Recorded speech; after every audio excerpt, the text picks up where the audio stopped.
কে আপনি? আমার রুমে কি করছেন? এই মিয়া চুপ করেন, আপনার মুখ বন্ধ করেন। আগে আপনি আপনার নিজের কাপড় চোপড় ঠিক করেন, তারপর কথা বলেন আমার সঙ্গে। হ্যাঁ, এবার বলুন আপনি কি আর আমার রুমে কি করতে এসেছেন? আপনাকে তো আমি আগে কখনো দেখেছি বলে মনে পড়ছে না।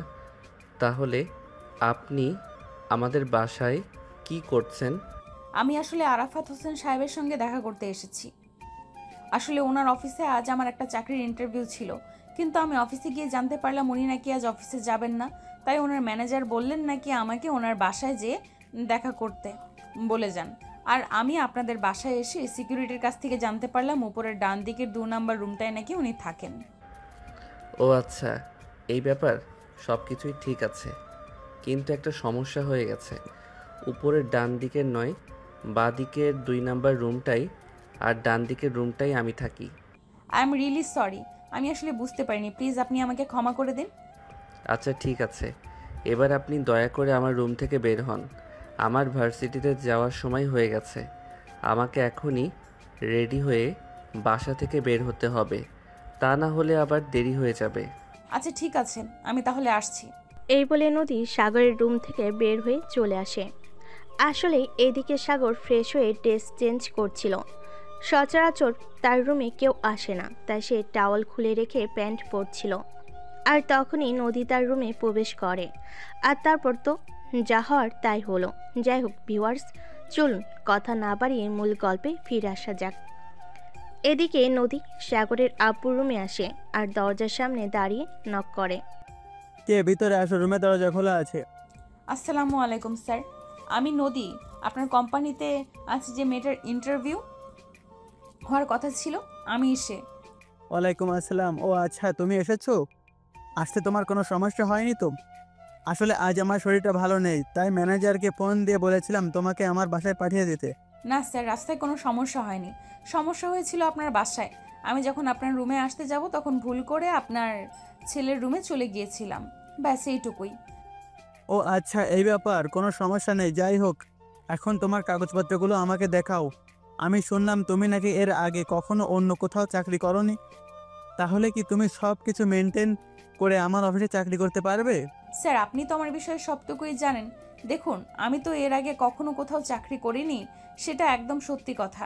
চাকরির সম্পর্কে আমার কোনো অভিজ্ঞতা নেই, তবে আমি আপনাকে এইটুকু বলতে পারি আমি আমার সর্বোচ্চ দিয়ে ওটা চেষ্টা করতে পারি। তবে আল্লাহর উপর আমার সম্পূর্ণ ভরসা যে আমি যদি আমার সবটা দিয়ে চেষ্টা করি, অবশ্যই আল্লাহ আমাকে নিরাশ করবেন না। হ্যাঁ, এটাই তুমি একদম ঠিক কথাই বলছো। আমরা যখনই আল্লাহর উপর সম্পূর্ণ ভরসা করে কোনো কাজ করি, তখন আল্লাহ আমাদের কখনোই নিরাশ করে না। আল্লাহ পাক রব্বুল আলামিন সব সময় আমাদের পাশে থাকেন। যাই হোক, কোনো সমস্যা নেই, তুমি তোমার কাগজপত্রগুলো আমার কাছে রেখে যাও, আমি আগামীকাল ফোন করে তোমায় জানিয়ে দেব। ঠিক আছে স্যার, এই নিয়ে এখানে আমার সব কাগজপত্র রাখা আছে। আজ তাহলে আসি। আসসালামু আলাইকুম। এই বলে নদী সাগরের আব্বু রুম থেকে বের হয়ে বাসায় চলে যায়।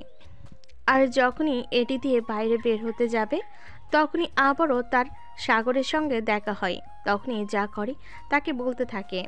তা ম্যাডাম, আপনি কি আমার আব্বুর অফিসে চাকরি নেওয়ার চেষ্টা করছেন নাকি? হুম, এতে কোনো সমস্যা আছে নাকি?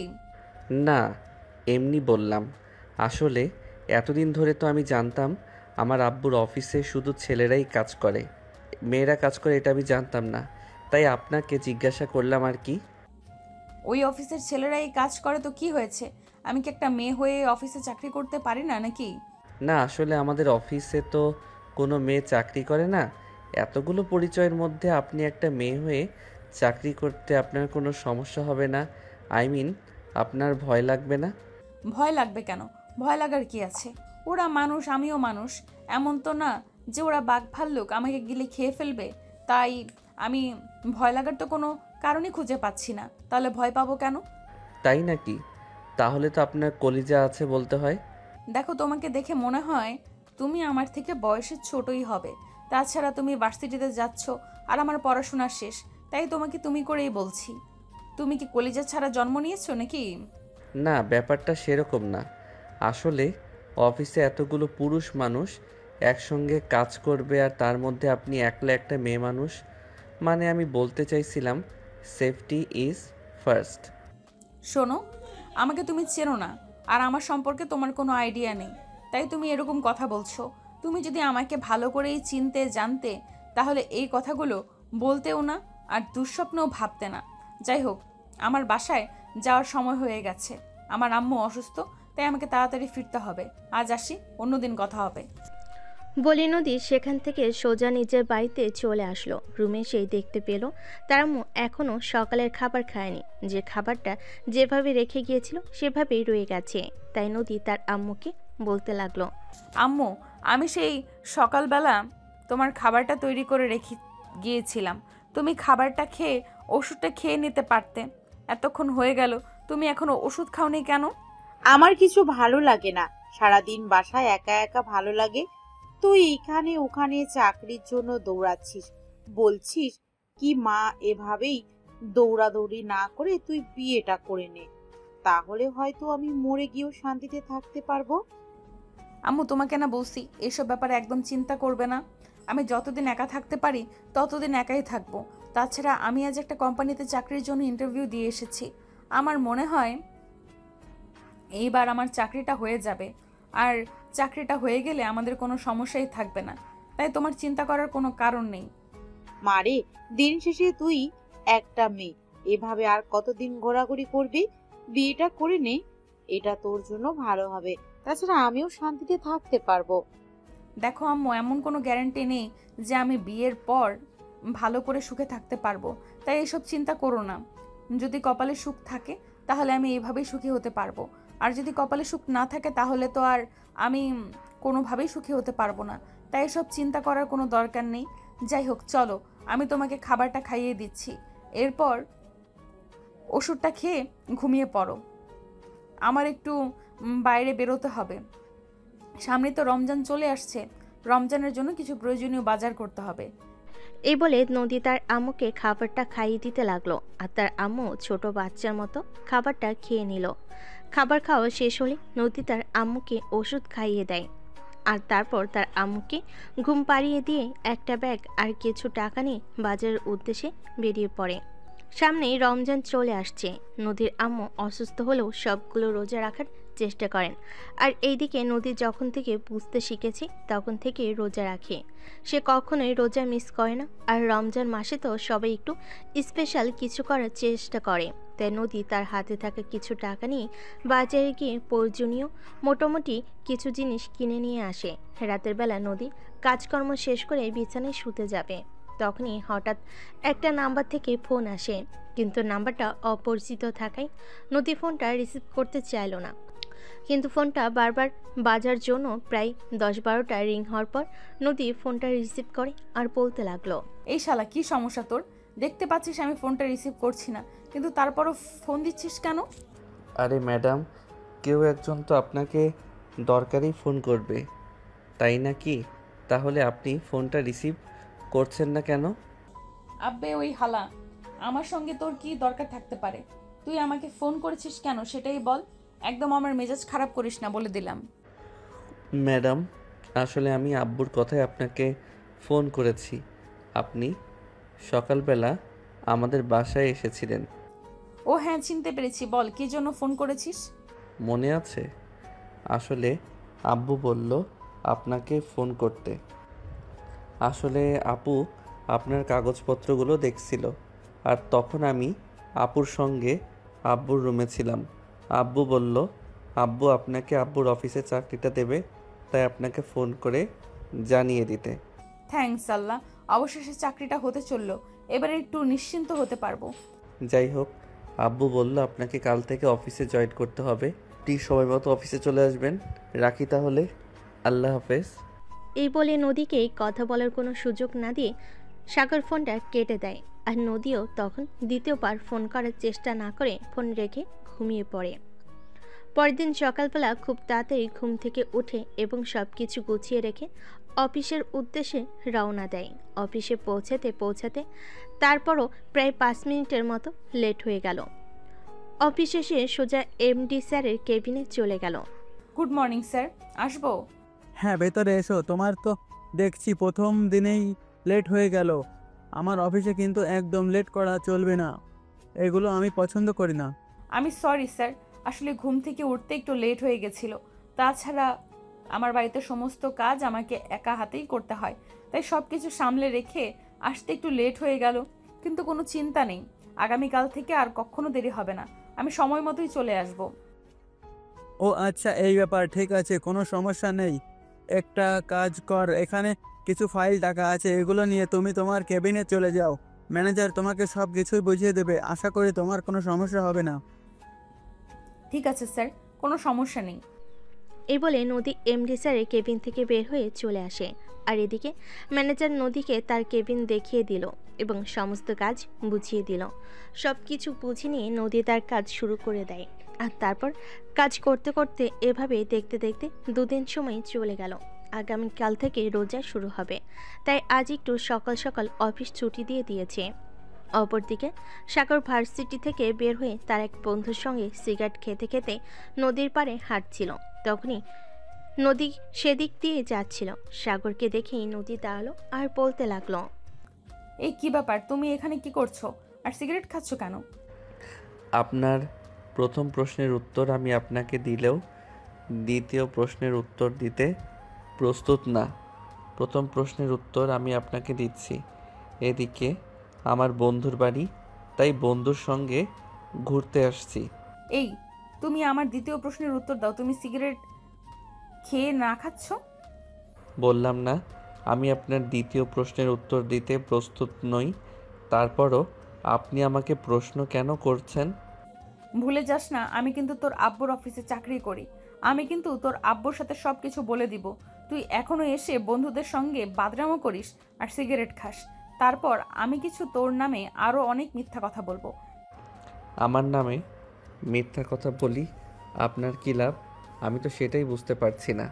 তাছাড়া আপনি আমার বাবার অফিসে চাকরি করেন, ব্যাস এইটুকুই আপনার সঙ্গে আমার পরিচয়।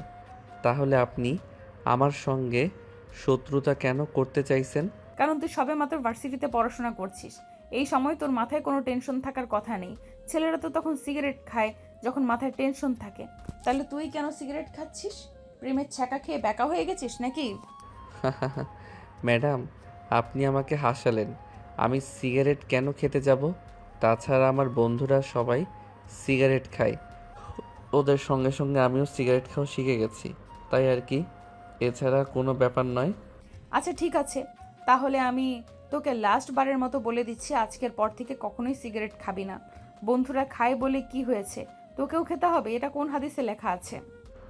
ওই ম্যাডাম দেখুন, আপনি আমার বাবার অফিসে চাকরি করেন, সেই পর্যন্ত সীমাবদ্ধ থাকেন।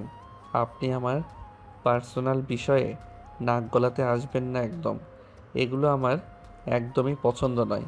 আশা করি আপনি বুঝতে পেরেছেন আমি আপনাকে কি বলতে চাই। এই বলে সাগর তার বন্ধুকে নিয়ে সেখান থেকে চলে আসে। তখনই সাগরের বন্ধু সাগরকে বলতে থাকে, কি ব্যাপার দোষ, নদী আপু কি তুই চিনিস নাকি? হ্যাঁ, এই তো কয়েকদিন হলো সে আমার আব্বুর অফিসে চাকরি নিয়েছে, সেই থেকেই পরিচয়। ও আচ্ছা, এ ব্যাপার। আমি তো ভেবেছিলাম অন্য কিছু নাকি। যাই হোক, চল বাসায় যাওয়া যাক। কাল থেকে তো রমজান শুরু হতে চলেছে, তাই আম্মু বলেছিল তোকে নিয়ে বাসায় যেতে। আম্মু নাকি তোর জন্য কী সব পিঠা বানাবে।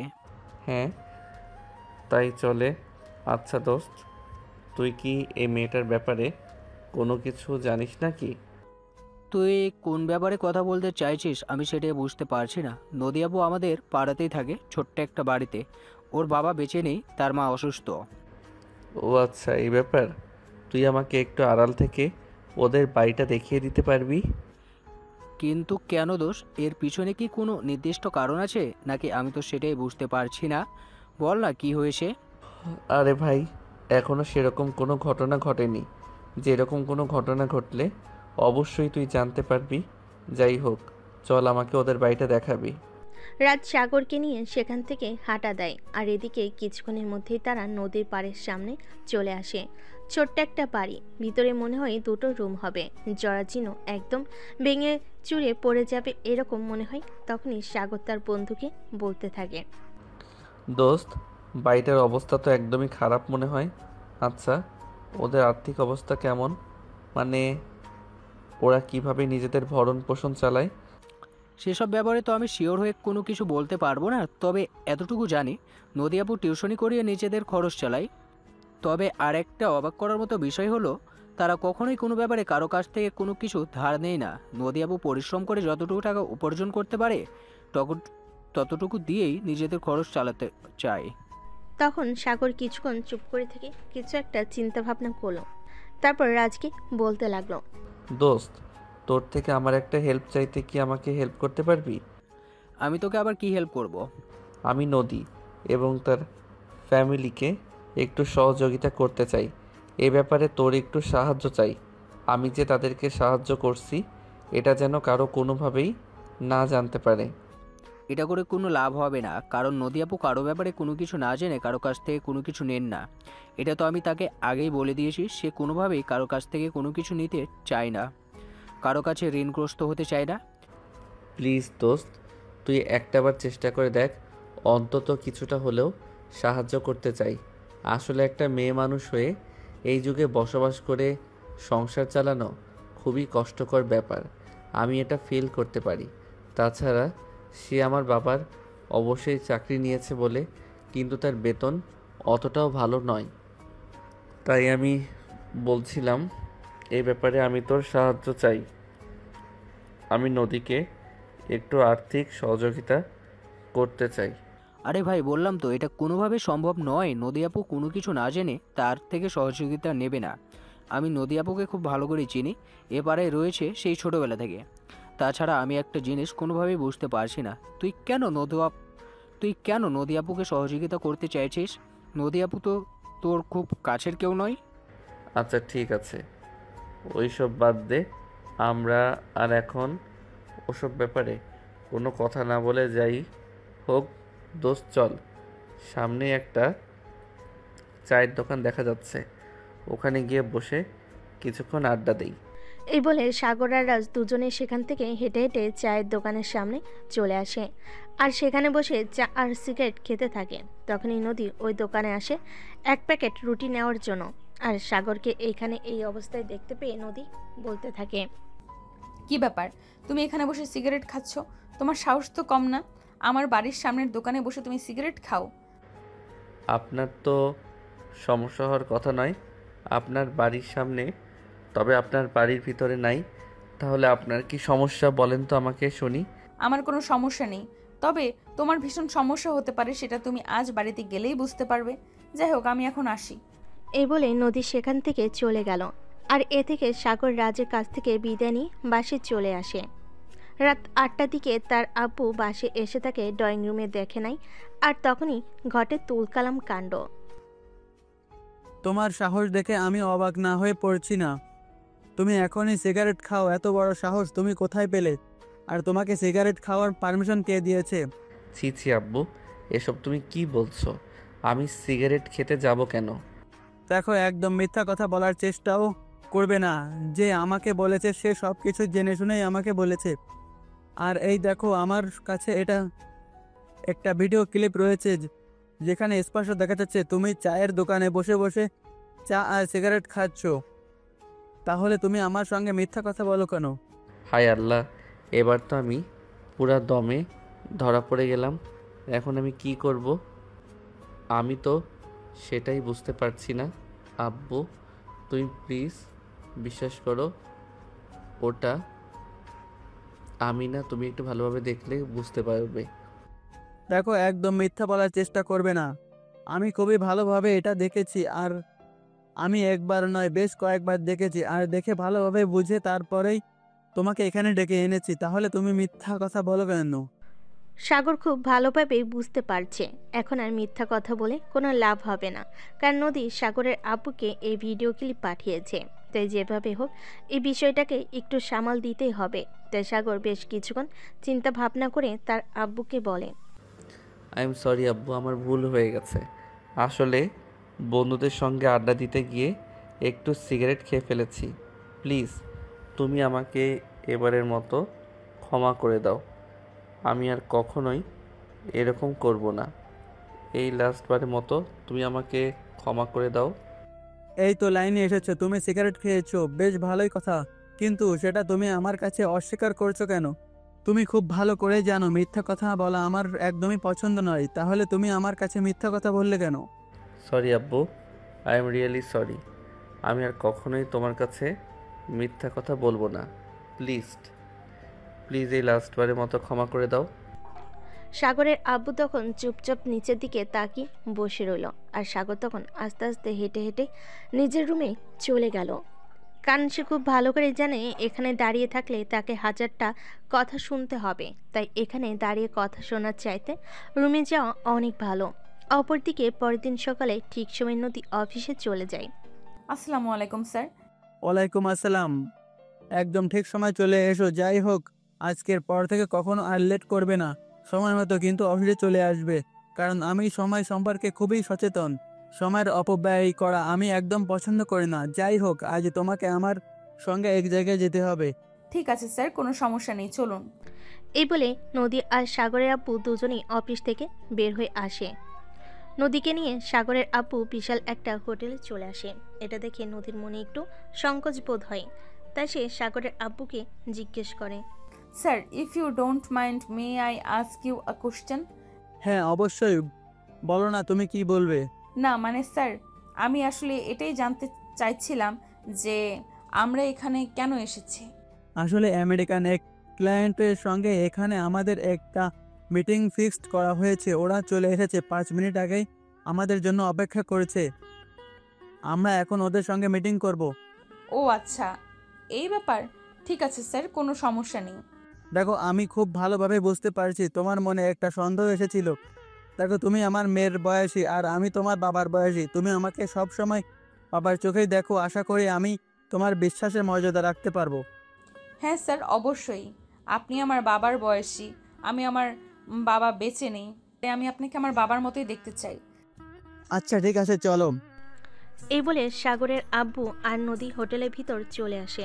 আর তারা একটি রুমে প্রবেশ করে। তখনই দেখতে পায় সেখানে বিদেশি 4-5 জন মহিলা বসে আছে।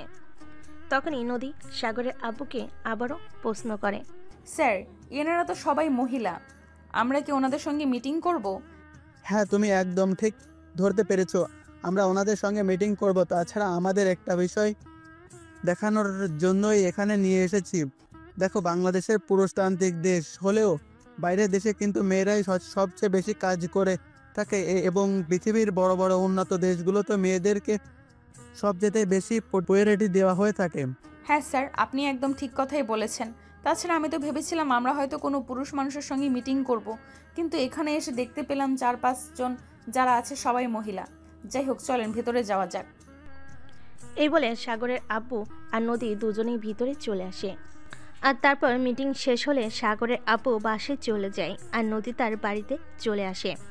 সাগরের আব্বু বাসে এসে দেখতে পায় সাগর ওনার জন্য ড্রয়িং রুমে বসে অপেক্ষা করছেন। সাগরকে দেখে উনি প্রশ্ন করেন। কি ব্যাপার, কি হয়েছে? তুমি কি কারোর জন্য অপেক্ষা করছো নাকি? হ্যাঁ, না মানে আসলে আমি তোমার জন্য অপেক্ষা করছিলাম। তোমার সঙ্গে আমি একটা ব্যাপারে কথা বলতে চাই। তুমি তো সব সময় তোমার কোনো সমস্যা হলে তোমার মায়ের সঙ্গে কথা বলা, কিন্তু এখন হঠাৎ কি এমন হলো যে তুমি আমার সঙ্গে কথা বলতে চাইছো? না মানে আসলে আব্বু আম্মুর সঙ্গে কথা বলে যদি বিষয়টা মেটানো যেত তাহলে আমি আম্মুর সঙ্গে কথা বলতাম, কিন্তু এখন আমার মনে হচ্ছে বিষয়টা নিয়ে তোমার সঙ্গে কথা বলা উচিত, তাই তোমার জন্য ওয়েট করছিলাম। ও আচ্ছা, এই ব্যাপার। ঠিক আছে, কোনো সমস্যা নেই। এত ঘাবড়ে যাওয়ার কোনো কিছুই হয়নি। তুমি বলো কি বলতে চাও। আসলে আব্বু, তোমার কাছে বিষয়টা কিভাবে বলবো আমি সেটাই ভেবে পাচ্ছি না। দেখো, তোমার অফিসে নতুন চাকরি নিয়েছে, তোমার পার্সোনাল অ্যাসিস্ট্যান্ট পদে যে মেয়েটার, মানে আমি নদীর কথা বলছি, ওর বাড়ির পাশেই আমার এক বন্ধুর বাড়ি। আমি ওখানেই গিয়েছিলাম গতকালকে, আর তারপরে জানতে পারলাম মেয়েটার পারিবারিক অবস্থা খুব একটা ভালো নয়। তাই ভাবছিলাম যদি ওই মেয়েটাকে একটু আর্থিক সহযোগিতা করা যেত তাহলে মেয়েটা অনেকটা উপকৃত হতো। আচ্ছা ঠিক আছে, কোনো সমস্যা নেই। আমি কালোর সঙ্গে এই ব্যাপারে কথা বলবো এবং আমার সাধ্যমতো আমি সাহায্য করব। আব্বু, আমি তোমার সঙ্গে এই ব্যাপারে কথা বলতে চাইছিলাম। আসলে ওই মেয়েটার ব্যাপারে আমি সব কিছু খোঁজখবর নিয়ে জেনেছি। সে কখনোই কারো কাছ থেকে কোনো সহযোগিতা নিতে চায় না। সে নিজের সাধ্যমতো চলাফেরা করতে চায়, তাই তার জন্য জীবনটা আরও বেশি কষ্টের। তাই আমি তোমাকে এটাই বলতে চাইছিলাম, তুমি ওর সঙ্গে কোনো কথা না বলেই যদি ওকে কোনো সাহায্য করতে পারতে তাহলে খুব বেশি ভালো হতো। আচ্ছা ঠিক আছে, কোনো সমস্যা নেই, তুমি কোনো চিন্তা করো না, আমি বিষয়টা দেখছি। আর এটা তো তুমি খুবই ভালো করেই জানো, তখন আমি তাদেরকে আমার যতটুকু সমর্থ ঠিক ততটুকুই সহযোগিতা করার চেষ্টা করি। হ্যাঁ আব্বু, আমি তোমার সম্পর্কে জানি বলেই তোমাকে বলছি। যাই হোক আব্বু, আমি তাহলে আসি। Thank you so much. পরের দিন সকালবেলা সাগরের আব্বু অফিসে গিয়ে দেখতে পেল নদী অলরেডি অফিসে চলে এসেছে। তখনই উনি নদীকে নিজের কেবিনে ডেকে নিলেন আর বললেন, নদী, আজ থেকে তো সেহেরি খেতে হবে এবং আগামীকাল থেকে রোজা শুরু হতে চলেছে, তাই আমি তোমাকে একটা কথা বলতে চাই। হ্যাঁ স্যার। আমি যেভাবে হোক জানতে পেরেছি তোমার পারিবারিক আর্থিক অবস্থা খুবই শোচনীয়, তাই আমি সিদ্ধান্ত নিয়েছি ঈদের বোনাসটা আমি তোমাকে অগ্রিম দিব। মানে আজকে আমি তোমাকে ঈদ বোনাসটা দিয়ে দিব এবং সেটা দিয়েই তুমি তোমার প্রয়োজনীয় জিনিসপত্রগুলো কিনে নিও। সত্যি বলছেন স্যার? তাহলে আমার অনেক উপকার হতো। আসলে আমার আম্মু তো খুবই অসুস্থ, ওনার প্রতিদিন 200 টাকার ওষুধ লাগে, যেটা আমার জোগাড় করতে খুব কষ্ট হয়ে গেছে। আপনি যদি আমাকে এই ব্যাপারে সহযোগিতা করতেন তাহলে আমার খুবই ভালো হতো। এরপর সাগরের আব্বুর সঙ্গে অফিসিয়ালি ব্যাপারে আরও বেশ কিছুক্ষণ কথা বলে নদী নিজের কেবিনে চলে যায়। আর এদিকে দুপুর 2টা নাগাদ ম্যানেজার এসে নদীর হাতে বড় একটা খাম ধরিয়ে দেয়। নদী বুঝতে পারে না এটার মধ্যে কি আছে। নদী খামটা খুলে দেখতে পায় এখানে প্রায় 50,000-এর মতো টাকা আছে। এটা দেখে নদী অনেকটাই অবাক হয়ে গেল। আর তখনই নদী এমডি স্যারের কেবিনে চলে গেল। স্যার, এতগুলো টাকা আমাকে কেন দেওয়া হয়েছে? আমি তো সেটাই বুঝতে পারছি না। ভয় পাওয়ার কিছু নেই, আমি স্টাফদেরকে এভাবেই বোনাস দিয়ে থাকি। এখানে যে টাকাটা আছে পুরোটাই তোমার, চিন্তার কোনো কারণ নেই। তোমার যতটা লাগবে তুমি ততটাই খরচ করতে পারো, আর আর যদি থেকে যায় তাহলে সেটা সেটা সেভিংস করতে পারো। ধন্যবাদ স্যার। সত্যি আপনাদের মতো মানুষগুলো বেঁচে আছে বলেই আমাদের মতো মানুষগুলো এখনো চোখ বন্ধ করে নিঃশ্বাস নিতে পারে। আপনাকে কৃতজ্ঞতা জানানোর ভাষা আমার জানা নেই। এরপর নদী সেদিন অফিস থেকে বের হয়ে তারপর মায়ের জন্য ঔষধ আর প্রয়োজনীয় যে জিনিসগুলো বাদ দিয়েছিল সেগুলো কিনে নিয়ে আসে। তারপর দেখতে দেখতে প্রায় 2 মাসের মতো সময় কেটে গেল। ইতিমধ্যেই নদী সাগরের আপুর খুব বিশ্বস্ত একজন মানুষ হয়ে গেছে। নদী কাজ করতে খুব ভালোবাসে, আর সে যখন কোনো কাজে হাত দেয় তখন সেই কাজটা শেষ না হওয়া পর্যন্ত ওখান থেকে হাত সরিয়ে নেয় না। আর কাজের প্রতি এই ভালোবাসা আর বিচক্ষণতা তাকে সাগরের আপুর আরও অনেকটাই কাছে টেনে নিয়েছে। এদিকে দেখতে দেখতে নদীর খুব বড় একটা দুঃসময় চলে আসে। নদীর মায়ের অবস্থা খুব খারাপ হতে থাকে। সেদিন রাতের বেলা নদী তার আম্মুকে ওষুধ খাইয়ে ঘুম পাড়িয়ে দেয় আর নিজেও রুমে গিয়ে ঘুমিয়ে পড়ে। পরের দিন খুব সকালে নদী ঘুম থেকে উঠে সমস্ত কাজকাম শেষ করে তার আম্মুকে ঘুম থেকে ডেকে তুলতে যাবে। তখন সে দেখতে পায় তার আম্মু আর ঘুম থেকে জেগে উঠছে না। অনেকবার ডাকাডাকির পরও সে কোনো সারা শব্দ না পেয়ে চিৎকার করতে থাকে। আর তখনই পাড়া প্রতিবেশীরা সবাই ছুটে আসে। পাড়া প্রতিবেশীর মধ্যে সাগরের বন্ধু রাজু সেখানে উপস্থিত ছিল। তখনই রাজ সাগরকে ফোন দিয়ে জানায়, দোষ, একটা দুর্ঘটনা ঘটে গিয়েছে, নদী আপুর আম্মু আর বেঁচে নেই। কি বলছিস দোস্ত? আমি তো ওটা বিশ্বাসই করতে পারছি না। যাই হোক, তুই ওখানেই থাক, আমি আব্বুকে জানিয়ে এক্ষুনি আসছি। এই বলে সাগর ফোনটা কেটে দেয় আর রুম থেকে বের হয়ে দৌড়ে গিয়ে তার বাবার রুমে দরজায় নক করতে থাকে। আব্বু, ওই আব্বু, তাড়াতাড়ি রুমের দরজা খুলো, একটা অ্যাক্সিডেন্ট হয়ে গেছে, তাড়াতাড়ি ঘুম থেকে ওঠো।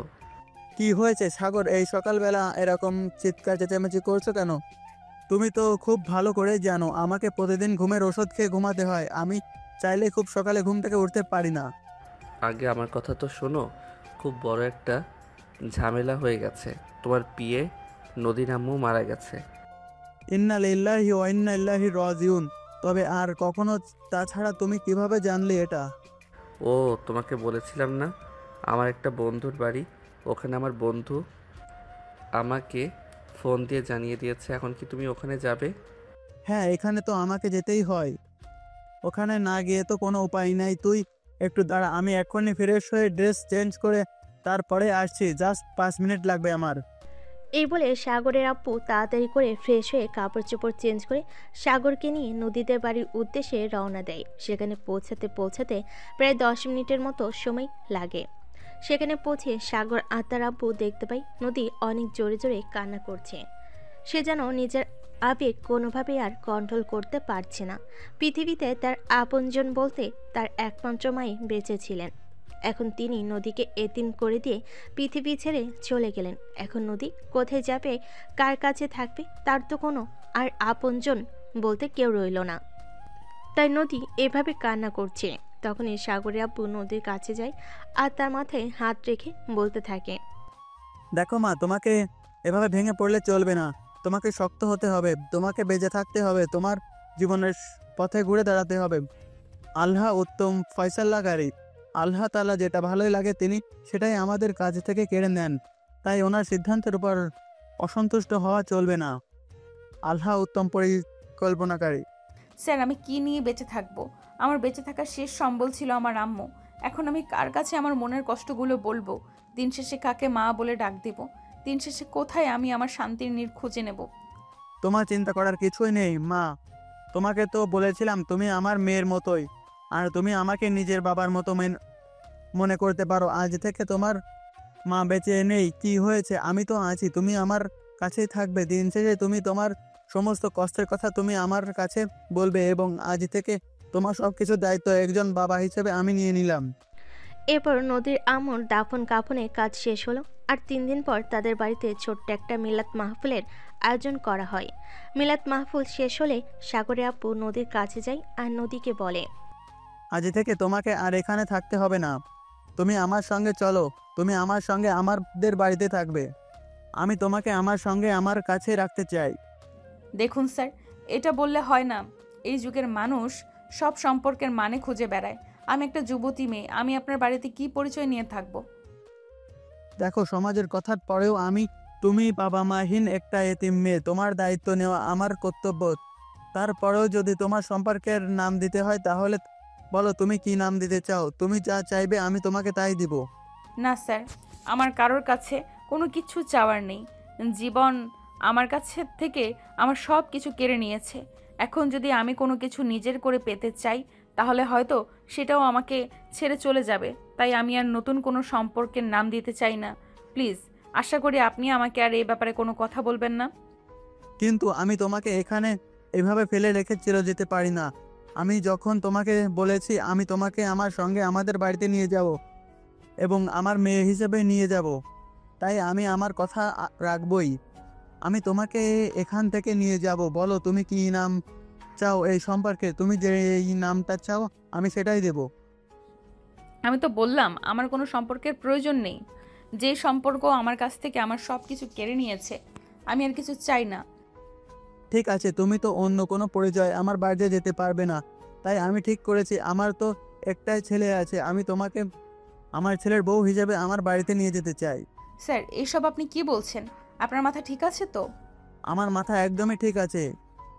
আমি যা বলছি চিন্তা ভাবনা করেই বলেছি। আমি তোমাকে আমার বাড়ির বউ বানিয়ে নিয়ে যেতে চাই। এটা সম্ভব নয়।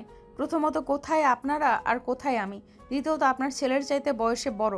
তৃতীয়ত, আমি আপনার অফিসের সাধারণ একজন পিএ মাত্র। দেখো, কেউ সাধারণ হয় না, আর কেউই খুব অসাধারণ কিছু নয়। শুধু সমস্যাটা হয় তাদের মন মানসিকতার। আমরা যদি আমাদের মন মানসিকতা দিয়ে সব কিছুই বিবেচনা করি তাহলে সব ঠিক হয়ে যায়, আর কোনো ঝামেলাই থাকে না। আমি এখানেই ঠিক আছি, আমি কোথাও যাব না। আমার জন্য প্লিজ এত চিন্তা করতে হবে না। তার মানে কি আমি একটা ভেবে নেব তুমি যে আমাকে মুখে বললেও অন্তর থেকে নিজের বাবা হিসেবে মেনে নিতে পারোনি? না, এরকমটা কেন হবে? আপনাকে আমি আমার নিজের বাবার মতোই মনে করি, কিন্তু আপনি যেটা বলছেন সেটা মেনে নেওয়া আমার পক্ষে সম্ভব নয়। কারণ আমি ছোটবেলা থেকেই দেখে এসেছি টিস্যু সবার প্রয়োজনেই ব্যবহৃত হয়, আর প্রয়োজন ফুরিয়ে গেলে ছুঁড়ে ফেলে দেওয়া হয়।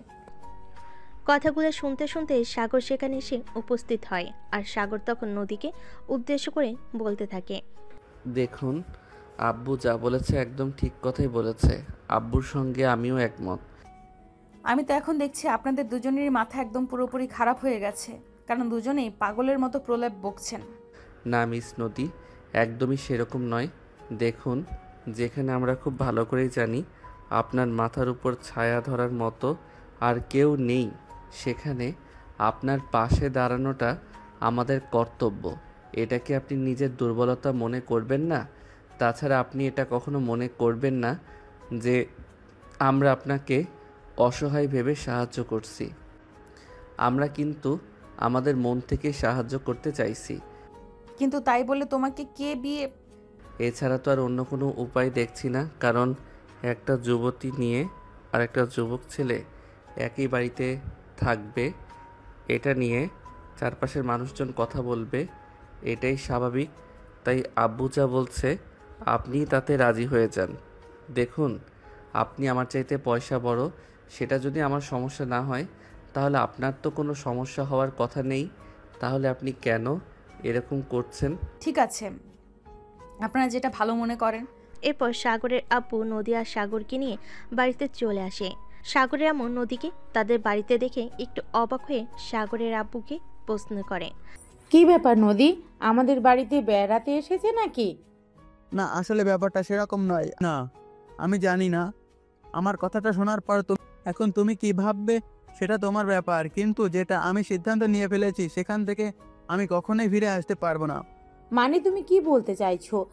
আসলে নদীকে আমি আর তোমার ছেলে দুজনেই মিলে সারা জীবনের জন্য এখানে নিয়ে এসেছি। নদী সারা জীবন এখানেই থাকবে। আমি তো কিছুই বুঝতে পারছি না, প্লিজ একটু খোলসা করে বলো। দেখো, আমার ঘোলাটে করে কথা বলা একদম পছন্দ লাগে না। নদীর সঙ্গে সাগরের বিয়ে দেব। তোমার তো দেখছি মাথা খারাপ হয়ে গেছে। এসব তুমি কি বলছো? আমার ছেলেটা সবেমাত্র অনার্স ফাইনাল ইয়ারে পড়াশোনা করছে, আর নদী আমার ছেলের চাইতে 2 বছরের বড়। সেখানে নদীর সঙ্গে আমার ছেলের বিয়ে কিভাবে দিতে পারি? দেখো, এ যুগের বয়স কোনো ফ্যাক্ট না।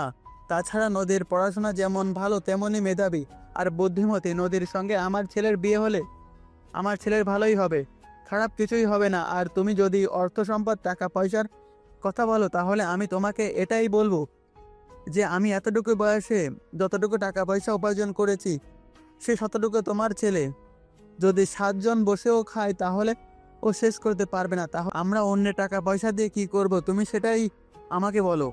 কিন্তু তারপরও আমার মনে হয় না তুমি এটা ঠিক করছো। দেখো আম্মু, জীবনটা তো আমার, আর তোমরা দুজনেই আমার গার্ডিয়ান। আমি মনে করি তোমরা কেউই আমার জন্য খারাপ কোনো সিদ্ধান্ত নিবে না। আমি এটা মেনে নিয়েছি, আর তুমিও মেনে নাও। তাছাড়া নদী যথেষ্ট সুন্দরী, শিক্ষিতা, ভদ্র। তাই আমি তোমায় রিকোয়েস্ট করে বলছি, তুমি এটা মেনে নাও। ঠিক আছে, তোদের কারোরই যখন কোনো সমস্যা নেই, তাহলে সেখানে আমি কেন ও জিনিস করতে যাব? আমি সিন ক্রিয়েট করব না। তোদের যেটা ভালো লাগে তোরা সেটাই কর। তারপর সাগরের আম্মু আর কোনো রকম সিন ক্রিয়েট না করে নদীকে নিজের রুমে নিয়ে যান। তারপর নদীর হাত দুটো ধরে বলতে থাকেন। দেখো মা, আমি জানি তোমার মা তোমাকে ছেড়ে চলে গেছে। এই সময়টা প্রত্যেকটা মেয়ের জন্য খুবই কষ্টের। আর যদি তোমার মাথার উপর ছায়া ধরবার মতো কেউ থাকতো, তাহলে হয়তো তুমি এটা এতটা টের পেতে না। আমিও তোমার মতো ছোটবেলায় আমার মাকে হারিয়েছি। হ্যাঁ, আমি এটা বুঝি। নিচে যে কথাগুলো বললাম তার জন্য আমি খুবই দুঃখিত। আসলে আমি আমার ছেলে এবং আমার স্বামীর মানসিকতা পরীক্ষা করতে চাইছিলাম। তাছাড়া তোমাকে যেদিন আমি প্রথম দেখেছিলাম সেদিনই তোমাকে আমার পছন্দ হয়েছিল। কিন্তু লাইফটা তো আমার ছেলের, তাছাড়া তার বাবা বেঁচে আছে। তাই আমি সেখানে কোনো সিদ্ধান্ত নিতে পারি না। সেজন্যই তোমাকে সেদিন কিছু বলিনি। আন্টি, আপনি সত্যি বলছেন? আন্টি নয়, আম্মু বলো।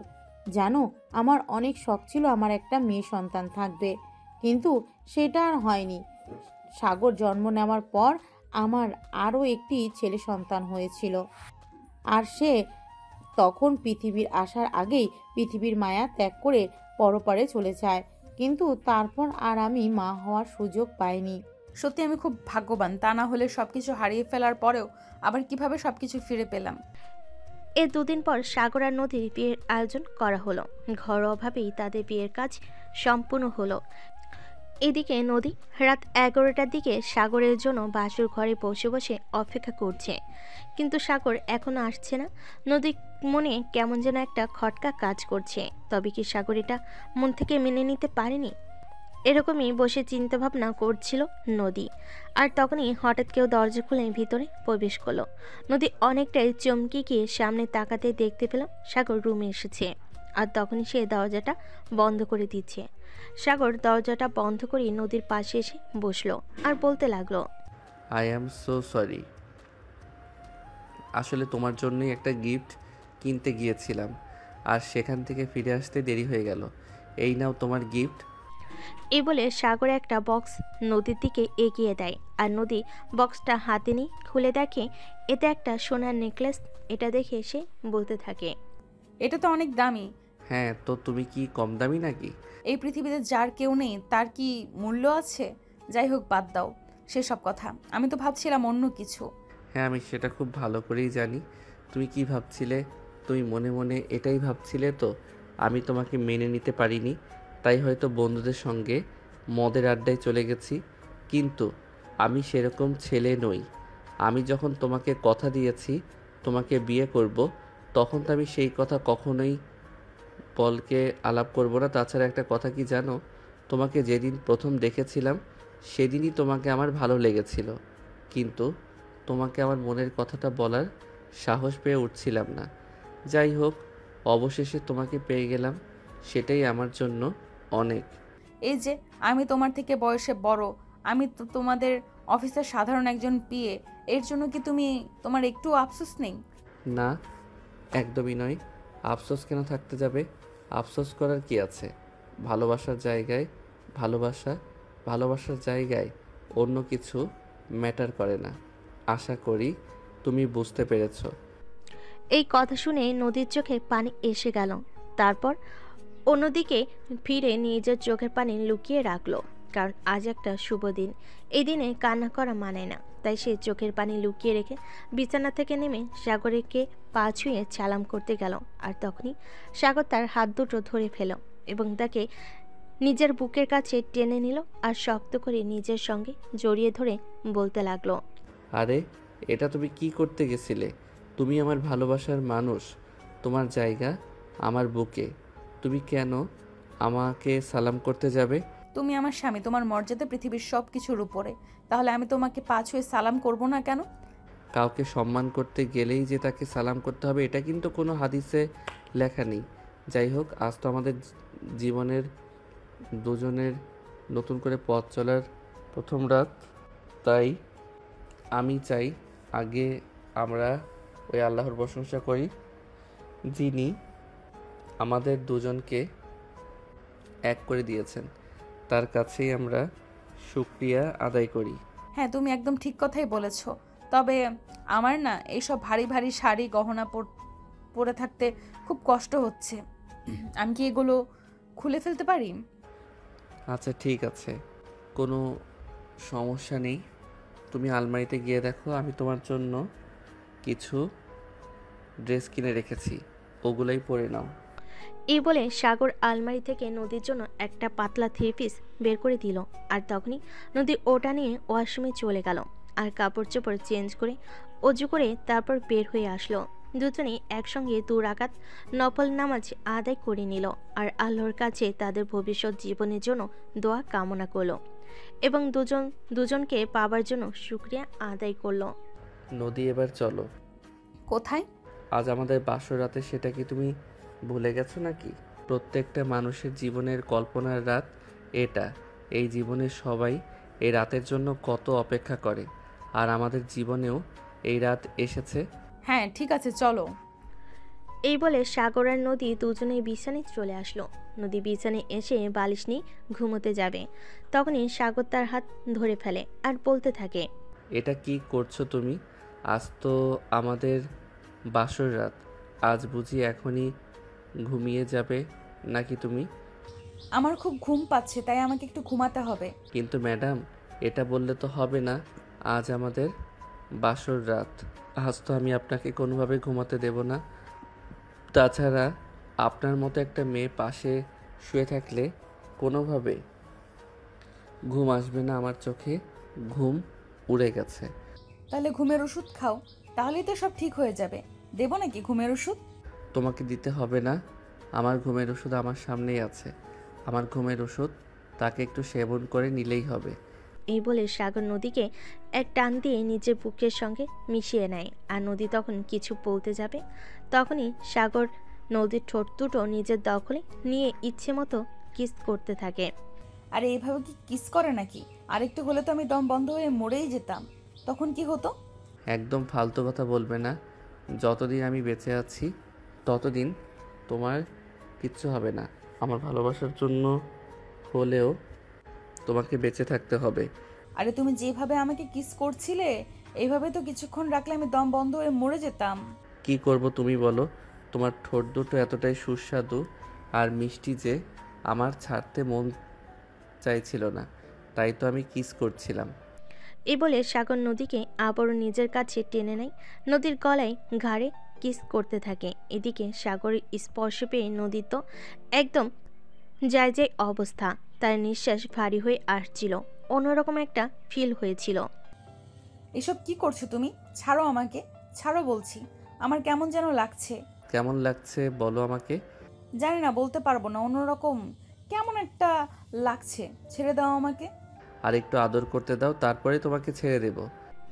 বলে সাগর আবারও নদীর মাঝে ডুবে গেল।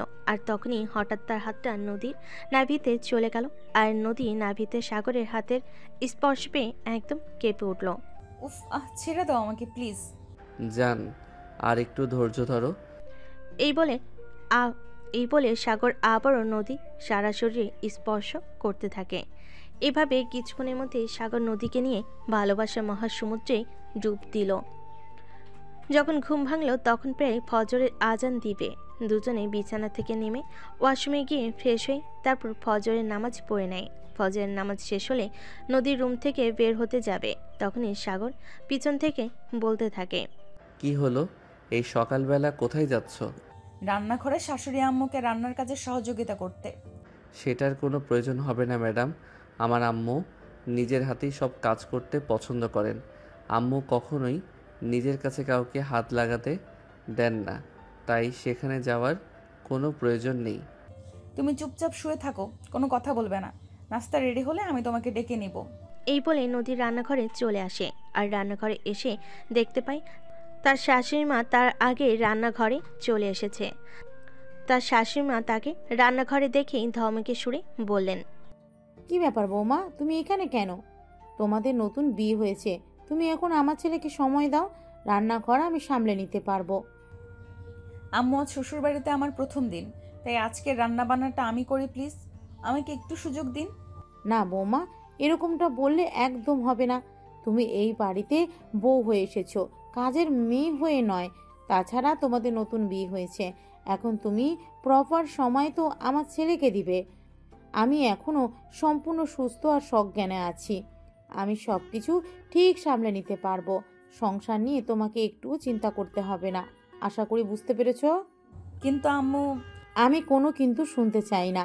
তুমি কিন্তু আমাকে একদম রাগানোর চেষ্টাও করবে না, আমি রেগে গেলে কিন্তু খুব খারাপ কিছু হয়ে যাবে। তাই তোমাকে ভালোই ভালোই বলছি, সোজা রুমে চলে যাও আর আমার ছেলেকে সময় দাও। তাছাড়া তুমি তো জানো তোমাদের বিশাল একটা ডিস্টেন্সের মধ্যে বিয়ে হয়েছে, এখন তোমাদের দুজন দুজনের কাছে টেনে নেওয়ার সময়। তাই আমি চাই না এই সময়টা তোমরা অন্য কোনোভাবে নষ্ট করো। ঠিক আছে আম্মু, আপনি যেটা বলবেন। এই বলে নদী রান্নাঘর থেকে বের হয়ে সোজা রুমে চলে আসে। আর রুমে এসে দেখে সাগর বিছানায় শুয়ে শুয়ে মিটিমিটি হাসছে। এটা দেখে নদী সাগরকে বলে, কি ব্যাপার, কি সমস্যা? তুমি এইভাবে আমাকে দেখে মিটিমিটি হাসছো কেন? তো কি করব? তোমাকে তো আগেই বলেছিলাম রান্না করে যাওয়ার কোনো দরকার নেই, আম্মু তোমাকে রান্না করে যেতে দেবে না। কিন্তু তুমি তো আমার কোনো কথাই শুনলে না, উল্টে আমাকে রাগ দেখিয়ে রান্না করে চলে গেলে। কিন্তু এখন কি হলো? এখন তোমাকে ফিরে আসতে হলো কেন? এই ব্যাপার নিয়ে তুমি হাসাহাসি করছো, কিন্তু আম্মু তো বললো তোমার সঙ্গে একটু রোম্যান্স করতে। না ম্যাডাম, একদম সেরকম হবে না। আমার এখন ঘুমানোর সময়, আমি এখন ঘুমাবো। এমনিতেই রাতে লেট করে ঘুমিয়েছি, আমার ঘুম ভাঙেনি এখনও। না সাহেব, এটা বললে তো হবে না। আপনার সঙ্গে আমাকে একটু রোম্যান্স করতেই হবে। আপনাকে আমার খুব কাছে পেতে মন চাইছে। এই বলেই নদী লাফ দিয়ে সাগরের বুকে উপর উঠে পড়ল আর সাগরের ঠোঁট দুটোতে ইচ্ছে মতো কিস করতে লাগলো। আর সাগরও কম যায় কিসে, নদীর সঙ্গে সঙ্গে রেসপন্স করতে লাগলো। আর কিছুক্ষণের মধ্যেই দুজন ভালোবাসার মহাসমুদ্রে ডুবে গেল। সকাল 9টার দিকে সাগরের আম্মু সবাইকে নাস্তার টেবিলে ডাকে। তারপর সবাই মিলে নাস্তা করে নিল। তখনই সাগরের আম্মু সাগর আর নদীকে উদ্দেশ্য করে বলতে লাগলো, সাগর, তোমার ফাইনাল ইয়ারের এক্সামের আর কতদিন দেরি আছে? বেশি না আব্বু, আগামী সপ্তাহ থেকে ফাইনাল ইয়ারের এক্সাম শুরু হতে চলেছে। ও আচ্ছা, ঠিক আছে, তাহলে তো এটাই খুব ভালো খবর। যাই হোক, তোমাকে একটাই কথা বলার আছে। এক্সাম শেষ হলে তুমি অফিসে জয়েন করবে। আমি চাই এখন থেকে তোমরা দুজনে অফিস সামলাও। ও আমার আর অফিস করতে ভালো লাগে না। আমি এখন কাজ করতে করতে ক্লান্ত হয়ে গেছি। ওইসব তুমি আমাকে কেন বলছো? আমি অফিস টফিস করতে পারবো না। তোমার বৌমা আছে, তোমার বৌমাকে নিয়ে তুমি অফিস সামলাও। এসব ব্যাপারে আমায় কিছু বলে লাভ হবে না। ব্যবসা করতে আমার ভালো লাগে না, তুমি তো খুব ভালো করেই জানো। আমি ওসব কথা জানি না আর জানতেও চাই না। বৌমা একা একা ব্যবসা সামলাতে পারবে না। ব্যবসা সামলাতে হলে তোমাকেও প্রয়োজন হবে। তাই আমি চাই তোমরা দুজনে অফিসে জয়েন করো। তাছাড়া আমার নিজেরও একটা কোম্পানি থাকতে তুমি কেন অন্য কোথাও গিয়ে চাকরি করবে? তুমি কি লোকেদের কাছ থেকে আমাকে কথা শোনাতে চাও নাকি? আরে আব্বু, তুমি এরকম কেন বলছো? আমি কেন তোমাকে লোকের কাছ থেকে কথা শোনাতে যাব? এমনিতেই তো আমার ব্যবসা জিনিসটা খুব একটা ভালো লাগে না, সেটা তুমি জানোই। আব্বু, আপনি কোনো চিন্তা করবেন না। সাগরকে কিভাবে অফিসে নিয়ে যেতে হয় সেই দায়িত্ব আপনি আমার উপরে ছেড়ে দিন। আমি সবটা সামলে নিতে পারবো। আমি ছোটবেলা থেকেই দায়িত্ব নিতে শিখে গেছি। এখন আর দায়িত্ব নিতে ভয় পাই না। তাই আপনার চিন্তা করার কোনো কারণ নেই।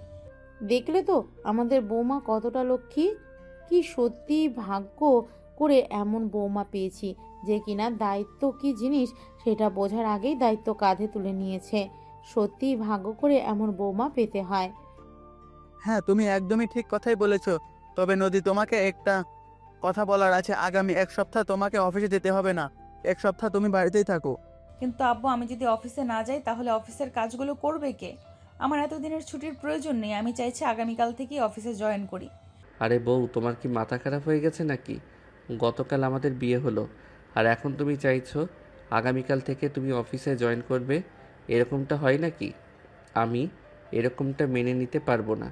এবারে পরীক্ষার রেজাল্ট আমার এমনিতেই ভালো হবে না, আর সেই কারণে যদি তুমি আমাকে একটু সময় না দাও তাহলে তো পরীক্ষার রেজাল্ট খুবই খারাপ হবে। কারণ তুমি অফিসে চলে গেলে আমি সারাক্ষণ তোমাকে মিস করব, আর তখন আমার পড়াশোনা করতে একদম মন চাইবে না। দেখো, একদম ফাজলামো মার্কা কথাবার্তা বলবে না। এনজয় করার জন্য সারাটা জীবন পড়ে রয়েছে। এখনই যে আমাদেরকে এনজয় করতে হবে এরকম কোন হাদিসে লেখা নেই। পড়াশোনা শেষ করো আগে, নিজের দায়িত্বটা নিতে শেখো, তারপর না হয় এনজয় করো। না বউ, আমি কোনো কথা শুনতে চাই না। আমি লাস্ট তোমাকে বলে দিয়েছি, তুমি যদি আমার কথা মেনে নাও তাহলে কিন্তু আমি পরীক্ষাও দেব না। আমি বাসা ছেড়ে দূরে কোথাও চলে যাব, যেখানে তুমি আমার পাশে থাকবে না। সেখানে আমার এমনিতেই মন ভালো থাকবে না। আমি পরীক্ষাও দেব না, এটাই আমার শেষ কথা। আচ্ছা, ঠিক আছে, কোনো সমস্যা নেই নদী। এই এক সপ্তাহ বাড়িতেই থাকবে, এক সপ্তাহ অফিসে যেতে হবে না। আমি এই এক সপ্তাহ অফিস সামনে নিতে পারবো, সমস্যা হবে না। এই বলে সবাই মিলে খাওয়া দাওয়া শেষ করে নিল। আর এদিকে খাওয়া দাওয়া শেষ হলেই সাগর রুমে চলে আসে আর নদীকে রুমে ডেকে নেয়। নদীর রুমে আসতেই সাগর বলতে থাকে, আজ বিকেলে তোমাকে নিয়ে একটু বের হব, রেডি হয়ে থাকতে পারবে? না, আমার ভালো লাগছে না। শরীরটা কেমন যেন লাগছে, বেরোতে পারবো না। দেখো, তুমি কিন্তু একদম আমার সঙ্গে বাড়াবাড়ি করছো। তুমি ইচ্ছে করে আমার সঙ্গে মিথ্যা কথা বলছো। তোমার শরীর একদম ঠিক আছে, তুমি আমার সঙ্গে যেতে চাইছো না, তাই তো? কিন্তু কেন বলো? কই, এমনিতেই বললাম তো ভালো লাগছে না। কোনো কারণ কেন থাকতে যাবে? এমনিতেই আমার বাইরে যেতে মন চাইছে না, তাই যাব না। তাছাড়া কালকেই আমাদের বিয়ে হয়েছে, আজ কেন আমরা বাইরে যাব? আমার অনেক দিনের ইচ্ছা বউকে নিয়ে রিকশায় করে সারাটা শহর ঘুরে বেড়াবো। তারপর রাস্তার পাশের কোনো দোকান থেকে ফুচকা কিনে খাবো, সন্ধ্যায় নদীর পাড়ে বসে সূর্যাস্ত দেখব, আর তারপর কোনো বড় একটা 5 স্টার রেস্টুরেন্টে বসে ডিনার করে বাড়িতে চলে আসব। ওরে বাবা রে বাবা, এত ইচ্ছা! হ্যাঁ তো, বউকে দিয়ে ইচ্ছা থাকবে না তো কি থাকবে? বিয়ে করেছে বউকে নিয়ে ঘোরাঘুরি, আনন্দ উল্লাস করে সময় পার করার জন্য। তাহলে বউকে নিয়ে ইচ্ছে থাকবে না তো কি থাকবে বলো? সন্ধ্যায় কিন্তু তোমাকে আমার সঙ্গে বের হতেই হবে। আচ্ছা ঠিক আছে, সময় হলে দেখা যাবে। আচ্ছা, এখন তুমি আমার সঙ্গে আসো, আমি পড়তে বসবো, তুমি আমার পাশে বসে থাকবে। তখন আর কোনো কথা না বলে সাগর সঙ্গে সঙ্গে তার পড়ার টেবিলে চলে গেল। সাগর বসে বসে পড়তে লাগলো, আর নদী তার পাশে বসে রইল। এভাবে দেখতে দেখতে খাবার খেয়ে তারপর বাইরে যাওয়ার জন্য তৈরি হয়ে নিল। দুজন ড্রয়িং রুমে আসতেই সাগরের আম্মু বলল, কি ব্যাপার, তোমার কি কোথাও বেরোচ্ছ নাকি? হ্যাঁ আম্মু, আর তোমাকে একটা কথা বলার ছিল। আমাদের জন্য রাতের খাবার তৈরি করো না, আমরা বাইরে থেকে রাতের খাবার খেয়ে তারপর বাসায় ফিরব। আর কারোর জন্যই বাসায় রান্না করতে হবে না, আমরা ফেরার সময় তোমাদের জন্য খাবার নিয়ে আসবো। আচ্ছা ঠিক আছে, কোনো সমস্যা নেই। এ বলে সাগর আর নদী দুজনই বাসা থেকে বেরিয়ে পড়লো। আর তারপর সারাদিন ঘোরাঘুরি করলো, ফুচকা খেলো। তারপর রাস্তার পাশের একটা ফুলের দোকান থেকে সাগর নদীকে একটা বেলি ফুলের মালা কিনে দিল, আর সেটা নিজের হাতে নদীর চুলে গেঁথে দিল। রাত আনুমানিক 9টার দিকে তারা একটা বড় 5 স্টার রেস্টুরেন্টে চলে গেল, আর সেখানে গিয়ে রাতের খাবার খেয়ে বাড়ির সবার জন্য রাতের খাবার প্যাক করে নিয়ে বাসে চলে আসলো। বাসে এসে কলিং বেলে চাপ দিতেই তার আম্মু এসে দরজা খুলে দিল। আর তখনই সাগর খাবারের প্যাকেটগুলো তার আম্মুর হাতে তুলে দিয়ে বলতে লাগলো, এখানে তোমাদের খাবার রাখা আছে, খেয়ে নিও। আমরা খেয়ে এসেছি, এখন রুমে চলে যাচ্ছি, টায়ার্ড লাগছে, ঘুমাবো। আচ্ছা ঠিক আছে। এরপর দেখতে দেখতে আরও 1 সপ্তাহ সময় কেটে গেল। আজ থেকে সাগরের পরীক্ষা শুরু হয়েছে, আর নদী ও আজ থেকে অফিসে জয়েন করবে। সকালবেলা ঘুম থেকে উঠে ফ্রেশ হয়ে নাস্তা করে তারপর অফিসে যাওয়ার জন্য তৈরি হয়ে গেল। আর সাগরকে ভার্সিটিতে পাঠিয়ে দিয়ে নদী অফিসে চলে আসে। আসসালামু আলাইকুম ম্যানেজার সাহেব, অফিসের কি অবস্থা? কাজকর্ম কেমন চলছে? ওয়ালাইকুম সালাম। এই তো ভালোই চলছে। আপনি কি আজ থেকে অফিসে কাজ করবেন নাকি? হ্যাঁ, চিন্তা তো সেই রকমই করছিলাম। এখন দেখা যাক আল্লাহ কি ঠিক করে রেখেছেন। এই বলে নদী নিজের কেবিনের দিকে অগ্রসর হলো। 5 মিনিট পরে ম্যানেজার সাহেব আবার নদীর কেবিনে চলে আসলো, আর নদীকে বলতে লাগলো, ম্যাডাম, এই ফাইলগুলো আপনার জন্য আটকে ছিল। এখানে আপনার সাইন প্রয়োজন। আপনি যদি সাইন করে দিতেন তাহলে এই ফাইলগুলো পাস করে দিতাম। ঠিক আছে, আপনি রেখে যান, আমি ফাইলগুলো চেক করে তারপর সাইন করে দিব। ম্যাডাম, চেক করার কোনো প্রয়োজন নেই, আমি চেক করে এনেছি। আপনি শুধু সাইনটা করে দিন, তাহলেই হয়ে যাবে। বললাম তো আমি চেক করে তারপর সাইন করব। আপনি এইভাবে হুটহাট করে কখনোই কোনো কিছু সাইন করি না আমি। তাই আপনি একটু ফাইলটা রেখে যান, আমি 1 ঘন্টার মধ্যেই সব কিছু ফাইল চেক করে সাইন করে পাঠিয়ে দিব। ম্যাডাম, আমি বললাম তো, আমি ফাইলগুলো চেক করে তারপরে আপনার কাছে নিয়ে এসেছি। আপনি তো এতদিন অফিসে ছিলেন না, তাই আপনার একটা সাইনের জন্য আটকে ছিল। দেখুন, আমার মনে হয় আপনি এখন বর্তমানে আমার পরিস্থিতিটা জানেন, তাই আমি কোনো ফাইল চেক না করে ওইটাতে সাইন করতে পারি না। আপনি চলে যান, আমি চেক করে তারপর সাইন করে দেব। ম্যানেজার তখন কোনো কথা না বলে মুখটাকে ভুতা করে সেখান থেকে চলে গেল।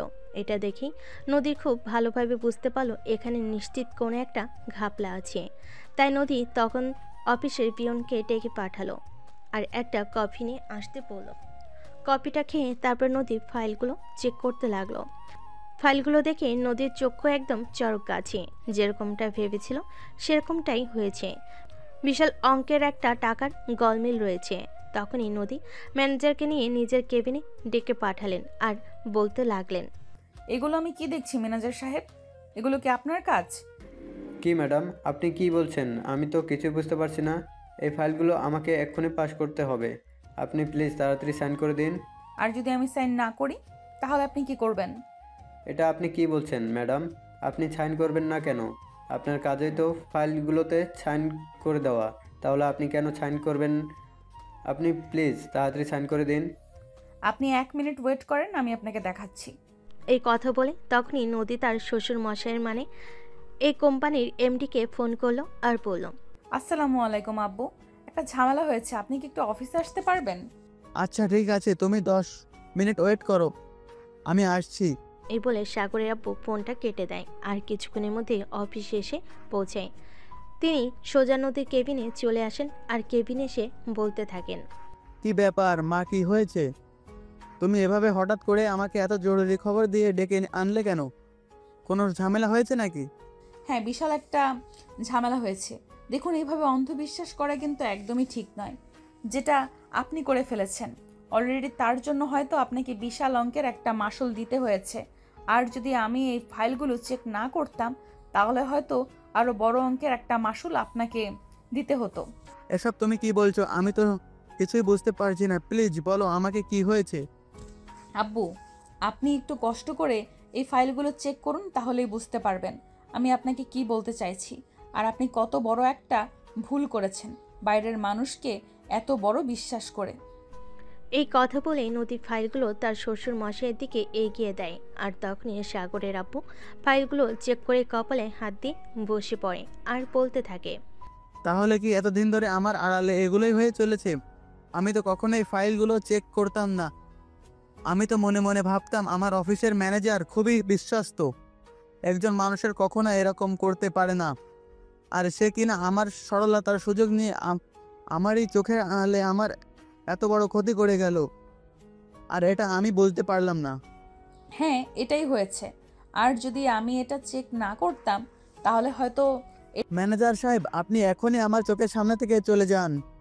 আর একটা কথা মনে রাখবেন, আমি কিন্তু আপনার নামে মামলা করব, আর আমি আমার কোম্পানি থেকে চুরি হয়ে যাওয়া টাকাগুলো হিসাব চাই।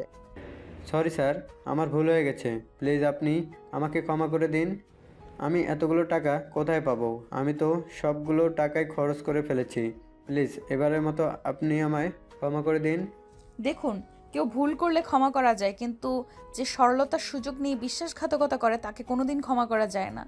আব্বু যদি আপনাকে ক্ষমা করে দেয়ও, কিন্তু আমি আপনাকে ক্ষমা করব না। আমি অলরেডি পুলিশে ফোন করে ফেলেছি, ওরা এক্ষুনি চলে আসছে। আপনাকে অফিস থেকে বের হতে হবে না। প্লিজ ম্যাডাম, আমি আর জীবনেও এরকম করব না। প্লিজ শেষবারের মতো আমাকে ক্ষমা করে দিন। আমি বুঝতে পেরেছি আমার বিশাল একটা ভুল হয়ে গেছে। I am sorry.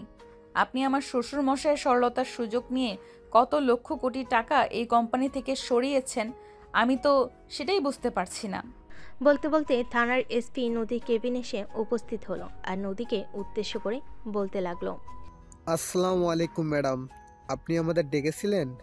হ্যাঁ, বসুন। এই হলো সেই ম্যানেজার যে আমাদের কোম্পানি থেকে আমাদের অগোচরে লক্ষ লক্ষ টাকা সরিয়ে ফেলেছে। আপনি এখন একে অ্যারেস্ট করুন, আর আমি একটু পরেই আসছি, ওর নামে মামলা করব। ঠিক আছে ম্যাডাম। এই বলে এসিপি ম্যানেজারকে ধরে নিয়ে থানায় চলে গেল। আর এদিকে সাগরের আব্বু তখনও মাথায় হাত দিয়ে বসে আছে আর কিছু একটা চিন্তা করছে। তখনই নদী বলতে লাগলো। আব্বু প্লিজ, আপনি টেনশন নেবেন না, আমি দেখছি ব্যাপারটা কি করা যায়। যা হওয়ার সেটা তো হয়েই গেছে, এখন তো আর সেটা নিয়ে চিন্তা করে কোনো লাভ নেই। আমি তো এটাই ভাবতে পারছি না, আমি জীবনে কত বড় একটা ভুল করে ফেললাম। আমার কোম্পানি থেকে কতগুলো টাকা আমার অগোচরে বের হয়ে চলে গেল, আর আমি সেটাই বুঝতে পারলাম না। আজ 5 বছর ধরে এই ম্যানেজার আমার কোম্পানিতে চাকরি করেছে, আর 5 বছরে কতগুলো টাকা ছড়িয়েছে আমি তো সেটাই বের করতে পারছি না। আর আজকে যদি তুমি এই ফাইলগুলো চেক না করতে তাহলে তো আজকে আবার এটা ধরা পড়তো না। সে দিনের পর দিন এগুলো করেই যেত, আমি তো কোনোভাবেই বুঝতে পারতাম না, কারণ আমি তো তাকে অন্ধের মতো বিশ্বাস করতাম। সে এরকমটা করবে আমি তো কোনোদিনও ভাবতেও পারিনি। আচ্ছা আব্বু, ঠিক আছে, চিন্তার কোনো কারণ নেই। আপনি সবটা আমার উপর ছেড়ে দেন, আমি দেখছি বিষয়টা। আর আপনি এখন বাসায় চলে যান। আর হ্যাঁ, যাওয়ার সময় আম্মুর কোমর ব্যথার কিছু ওষুধ লাগবে, ওগুলো নিয়ে যান। আমার তো ফিরতে রাত হবে। আচ্ছা বৌমা, ঠিক আছে, কোনো সমস্যা নেই, আমি নিয়ে যাব। এই বলে সাগরের আব্বু নদীর কেবিন থেকে বের হয়ে চলে গেল। আর এদিকে নদী অফিসে বসে কাজ করতে লাগলো। এভাবেই চলছিল দিনগুলো। প্রায় 1 সপ্তাহ সময় চলে গেল। সেদিন হঠাৎ করে সাগরের আব্বু নদীকে নিচের রুমে ডাকেন আর বলেন। বৌমা, আমি কি অফিসে আসবো?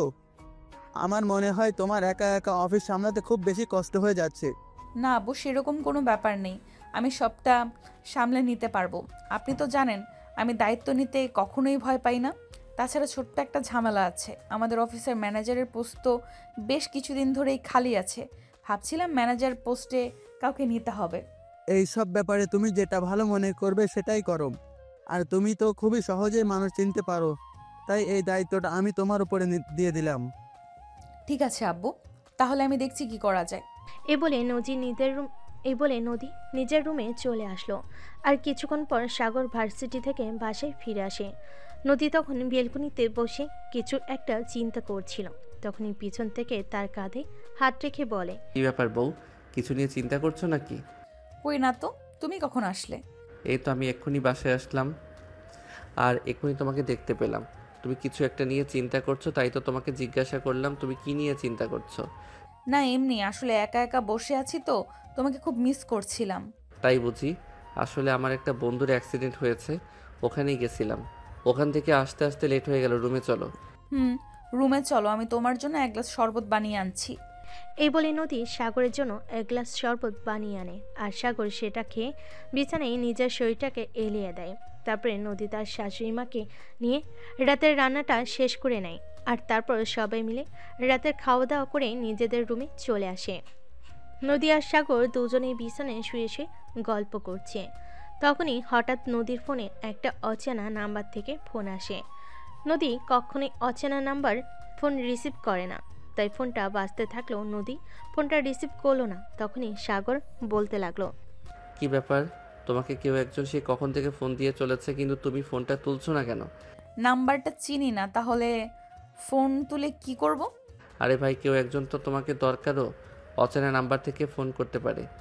তাই নাকি তুমি ফোনটা রিসিভ করো, তাহলেই তো সব জানতে পারবে। হ্যাঁ, হ্যালো, আসসালামু আলাইকুম, কে বলছেন? ওয়ালাইকুম আসসালাম নদী, আমি রিয়া বলছি। কেমন আছিস? ও রিয়া, তুই? হ্যাঁ এই তো আছি, আলহামদুলিল্লাহ ভালো। তোর কি অবস্থা, তুই কেমন আছিস? ভালো নেই রে ভাই, তোর সঙ্গে একটু সরাসরি কথা বলার প্রয়োজন ছিল। কোথায় আসলে তোর সঙ্গে কথা বলতে পারবো? কেন, কোনো ঝামেলা হয়েছে নাকি? কোনো ঝামেলা হয়ে থাকলে তুই আমাকে বল। না, সেরকম কোনো ঝামেলা নয়, আসলে একটা সমস্যায় পড়েছি, তাই জন্য তোর সঙ্গে সরাসরি কথা বলতে চাই। ঠিক আছে, কাল তাহলে তুই আমার অফিসে চলে আয় সকাল 10টার দিকে, তারপর না হয় সেখানে বসেই তোর সঙ্গে কথা বলবো। আচ্ছা ঠিক আছে, কোনো সমস্যা নেই, আমি সময় মতো চলে আসবো। এই বলে ফোন রেখে দেয়। আর এদিকে তখনই সাগর নদীকে টান দিয়ে নিজের কাছে নিয়ে নেয় আর বলতে থাকে, ওই বউ, আমার না একটু তোমার আদর খেতে ইচ্ছে করছে, প্লিজ একটু আদর খেতে দেবে?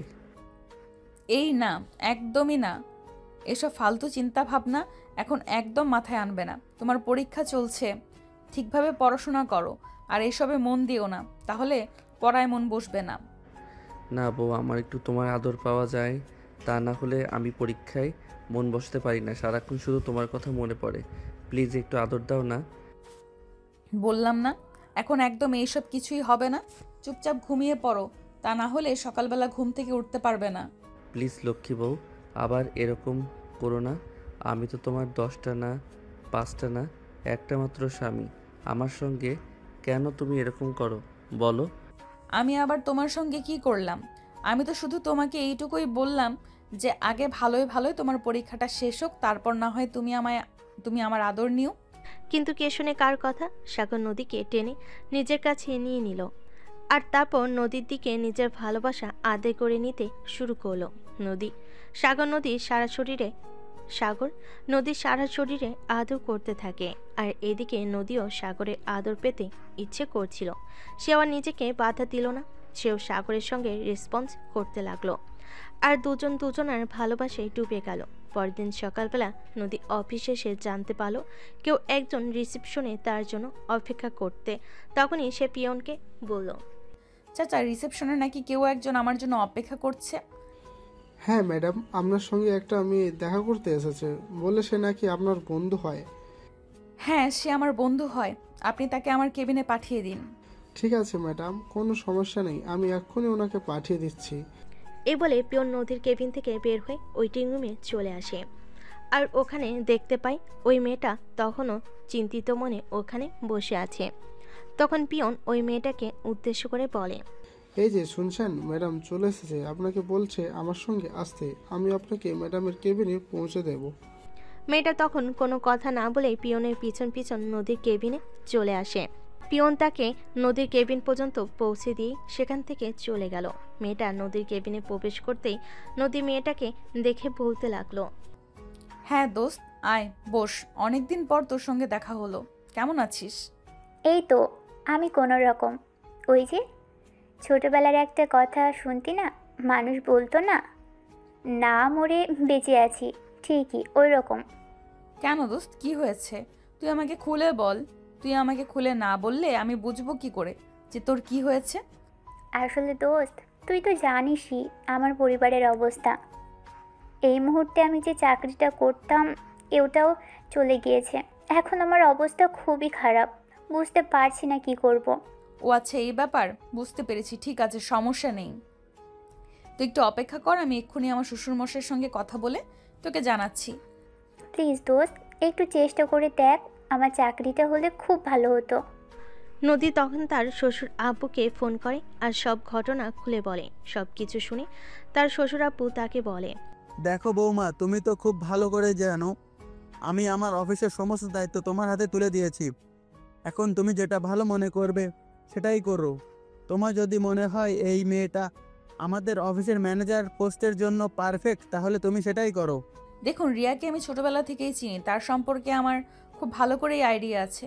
কিন্তু এই অফিসে এখন আমি চাকরি করি। এই অফিসের এক এবং একমাত্র মালিক আপনি।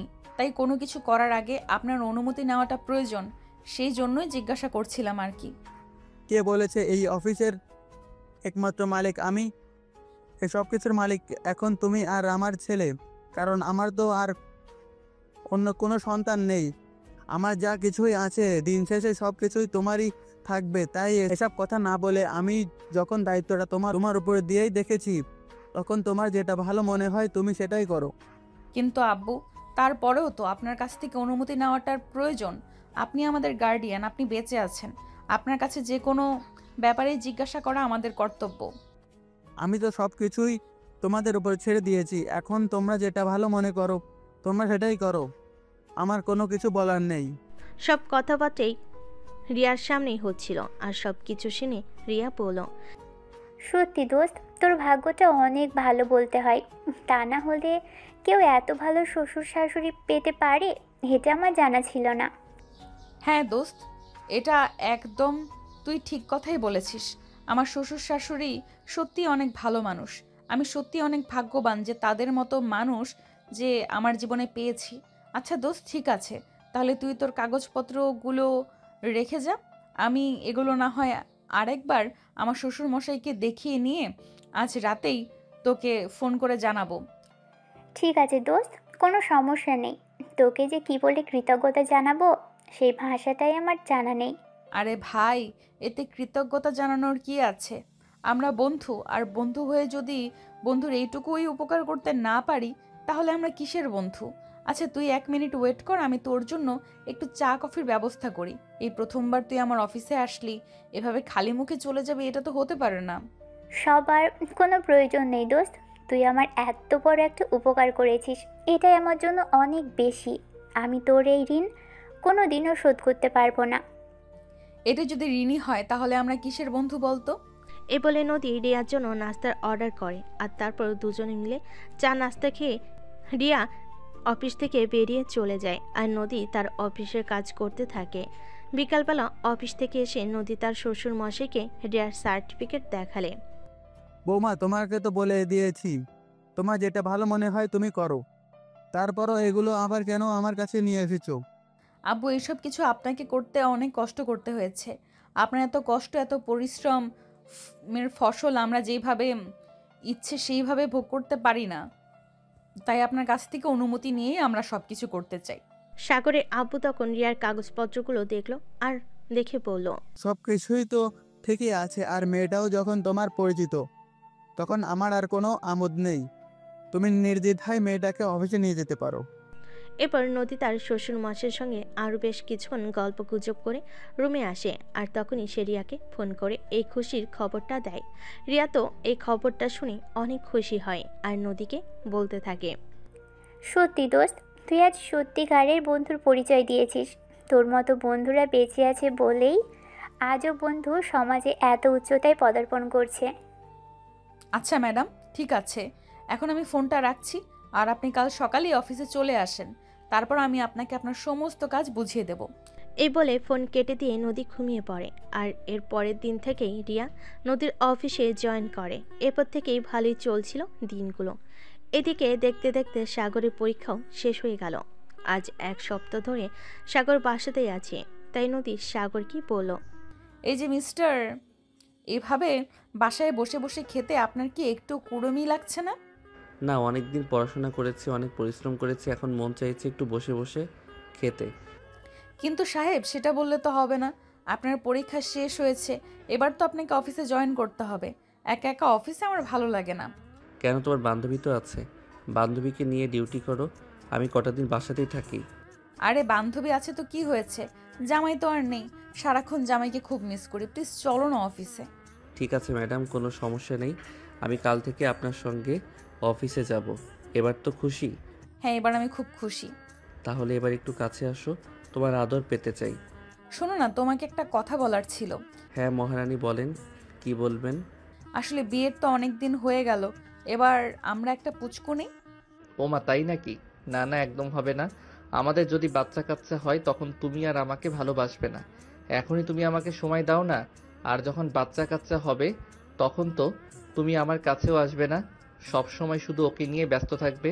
আমি কোনো কথা শুনতে চাই না, আমার একটা বাচ্চা লাগবেই।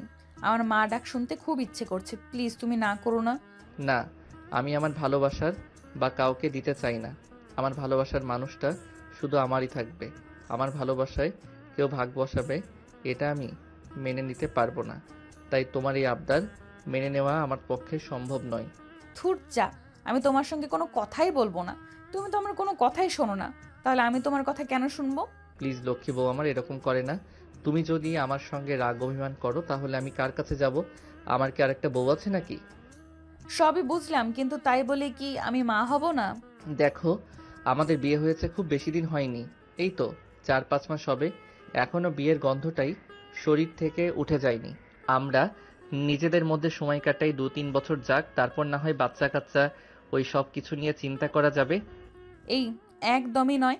এতদিন সময় নিয়েছি শুধু তোমার পড়াশোনা শেষ করার জন্য, এখন আর সময় নিতে চাই না। দেখো, তুমি খুব ভালো করে জানো এই সময়ে মেয়েরা নিজেদের একটু বেশি সময় দিতে গিয়ে অনেক মেয়েরাই মা হওয়ার ক্ষমতা হারিয়ে ফেলে। আমি ওটা হতে দিতে চাই না।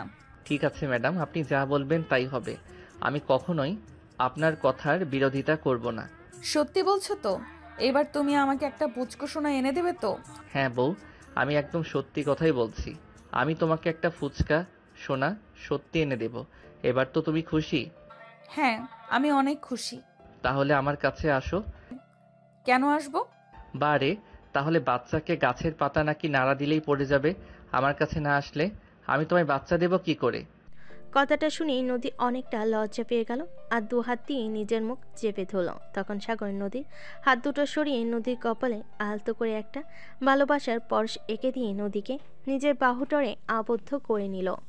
নদীও তখন সাগরকে জড়িয়ে ধরল আর সাগর নদীর কানের কাছে বউ নিয়ে ওখানে নিজের ঠোঁটে স্পর্শ করতেই নদী কিছুটা কেঁপে উঠল। এই কি করছো তুমি? কেন, পুচকু আনার মিশনে নেমেছি। আর সাগর নদীর কানের কাছে তার ঠোঁট নিয়ে ওইখানে নিজের ঠোঁট দিয়ে স্পর্শ করতেই নদী কিছুটা কেঁপে উঠল। এই বলে সাগর নদীকে আরও টান দিয়ে নিজের কাছে টেনে নেয় আর নিজের ভালোবাসায় ভরিয়ে দিতে লাগে। নদীও সাগরের সঙ্গে রেসপন্স করতে থাকে আর কিছুক্ষণের মধ্যেই দুজন দুজনের ভালোবাসায় ডুবে যায়। প্রায় ঘন্টাখানেক চলে তাদের ভালোবাসার আদান প্রদান পর্ব। ভালোবাসা আদান প্রদান পর্ব শেষ হতে নদী সাগরকে বলতে লাগলো, আচ্ছা, যদি কখনো এমনটা হয় তুমি আমাকে ছেড়ে চলে যাও, তখন আমি কি করব? চুপ করো, তুমি এরকম কথার কখনো ভুল করে মুখে আনবে না। আমি কেন তোমাকে ছেড়ে চলে যাব? তোমাকে ছেড়ে চলে যাওয়ার জন্য কি তোমাকে বিয়ে করেছি? না, আসলে আমি তোমার চাইতে বয়সে বড়, তারপর আবার বাবা মা এতিম, গরিব ঘরের এক মেয়ে, সে কি তোমায় ভালোবাসার বন্ধনে আবদ্ধ করে রাখতে পারবে? তুমি তো নিজের দিকে আমার কাছে আসোনি, আমি তোমাকে আমার কাছে নিয়ে এসেছি। তাহলে তোমাকে ছেড়ে যাব কেন? কখনোই তোমাকে আমি ছেড়ে যাব না। যদি মৃত্যু হয় তখনও আমি তোমায় ভালোবেসেই যাব। পৃথিবীর এমন কোনো শক্তি নেই যেটা আমাকে তোমার কাছ থেকে আলাদা করবে। বুঝতে পেরেছো? এই বলে সাগর নদীকে আরও কাছে টেনে নেয় আর জড়িয়ে ধরে ঘুমিয়ে পড়ল। তো ভিউয়ার্স, আমাদের আজকের গল্পটা এ পর্যন্তই ছিল। গল্পটা কেমন লেগেছে অবশ্যই ছোট্ট একটা কমেন্টে জানাবেন। আপনাদের ছোট্ট একটা কমেন্ট আমাদেরকে নতুন একটা ভালোবাসার গল্প লিখতে উৎসাহিত করে। সবাই ভালো থাকবেন, সুস্থ থাকবেন।